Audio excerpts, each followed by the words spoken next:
ભાવનગર અને ભાવનગરનું એક ગામ કે જ્યાં 50થી વધુ દીપડા હોવાનો અહેવાલ છે. ખેડૂતો આખી બાબતને લઈને સતત મિટિંગો કરી રહ્યા છે અને હવે ખેડૂતોએ તંત્રને છેલ્લું અલ્ટિમેટમ આપી દીધું છે. શું છે સમગ્ર મામલો એની વિગતે ચર્ચા કરીશું. નમસ્કાર, હું છું ઉજ્જવલ અને આપ જોઈ રહ્યા છો નિર્ભય ન્યૂઝ. ભાવનગરમાંથી એક ઘટના સામે આવી હતી કે જ્યાં એક બાળકને દીપડો ઉઠાવી લઈ ગયો અને ત્યારબાદ એનો મૃતદેહ પરત પાછો આવ્યો હતો. ત્યારબાદથી જ ભાવનગરના ખેડૂતો એ આક્રોશમાં જોવા મળી રહ્યા છે. એવી પણ વાત કરી દેવામાં આવી હતી કે અમને દીપડા કે કોઈ પણ વન્ય પ્રાણીઓ અમારા વિસ્તારમાં નથી જોઈતા અને આખી બાબતને લઈને સતત વન વિભાગને રજૂઆતો કરવામાં આવી રહી છે, પરંતુ એવી પણ વાત સામે આવી છે કે વન વિભાગ આ લોકોનું સાંભળી નથી રહ્યું.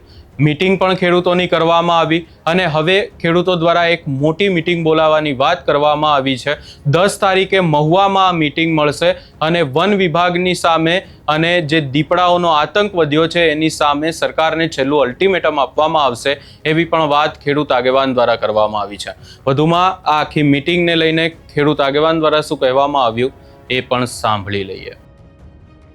મારું નામ વાળા ભરતસિંહ પોપટભા, પ્રદેશ પ્રમુખ ખેડૂત કલ્યાણ સંગઠન.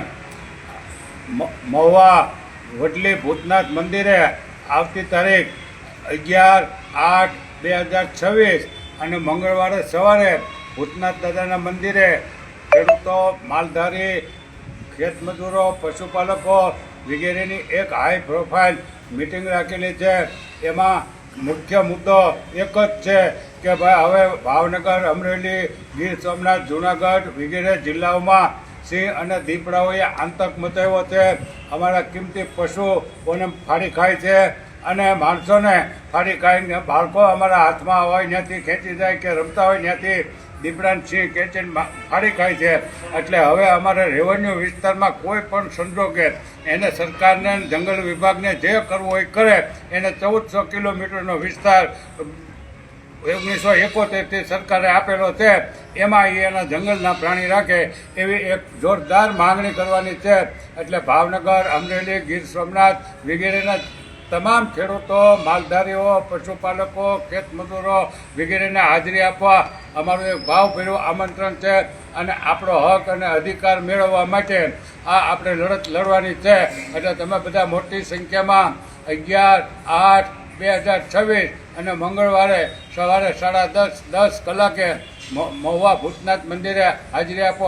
એવી જ રીતેથી જેને સિંહ ઉપર, દીપડા ઉપર, ભૂંડણા ઉપર, રોજ ઉપર જેને પ્રેમ હોય અને કોઈ જીવદયા પ્રેમી હોય, કોઈ લેખકો હોય, કોઈ પર્યાવરણ વિદ્વાન હોય, કોઈ તજજ્ઞ હોય, કોઈ મોટા માણસો હોય અને એને જંગલી પ્રાણી ઉપર હેત ઉભરાઈ નીકળતું હોય તો એનો પક્ષ પણ એ રાખી શકે. એને પણ અમે ભાવભર્યું અને મિત્ર ભાવથી આપણે સંવાદ કરીને સારી રીતેથી આનો ઉકેલ શું આવે. બાકી અમારે હવે પછી રેવન્યુ વિસ્તારમાં, ગામડાની અંદર સિંહ, દીપડા, રોજ ભૂંડણા જોતા નથી. એ વાત અમારે 100% છે. તમામને પોતાના આધાર પુરાવા રજૂ કરવાની છૂટ છે. એવી રીતે અમે પણ અમારા આધાર પુરાવા રજૂ કરવા માટે સક્ષમ છીએ અને ચર્ચાના અંતે જે સુખદ નિર્ણય આવે એ કરવાનો છે. બાકી હવે પછી રેવન્યુ વિસ્તારમાં ભૂંડણા, દીપડા, સિંહ, રોજ કે જંગલી પ્રાણી હોવા ન જોવે એ માગ ઉપર અમે અડગ રહેવાના છીએ અને એમાં ખેડૂતો, પશુપાલકો અને ખેતમજૂરો હાઈ પ્રોફાઇલ મિટિંગમાં જે નિર્ણય લેશે એ જ સરકારને, જંગલ ખાતાને કરવું જોઈશે. હવે અમે ત્રાસી ગયા છીએ. આ તો 1000 સિંહ છે અને 2-4 હજાર દીપડા છે. અમે ઘણી વખત કીધેલું છે કે 8-10 વર્ષ કે 15 વર્ષની અંદર 15-20 હજાર સિંહ થઈ જાય, લાખોની સંખ્યામાં દીપડા થઈ જાય તો પછી અમારે શું કરવાનું? રોજ અમારા બાળકો સિંહને, દીપડાને ધરી જ દેવાના ને. એટલે અત્યારથી આપણે એની માટે રોક લગાવી દેવાની છે. એટલે તમામને આવવાની છૂટ છે. તમામ રાજકીય પક્ષના નેતાઓને પણ આવવાની આમાં છૂટ છે અને પોતાનો મત રજૂ કરી શકશે.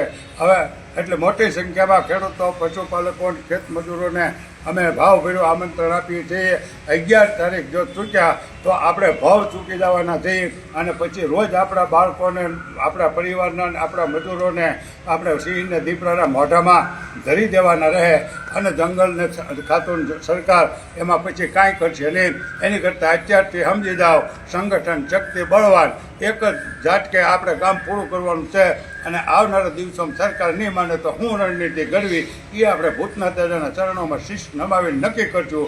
એટલે તમે 11 તારીખે 11/8/2026 અને મંગળવારે સવારે 10 વાગે મહુવા વટલી ભૂતનાથ મંદિરમાં સૌ પધારો એવી આપ સૌને અમારી વિનંતી.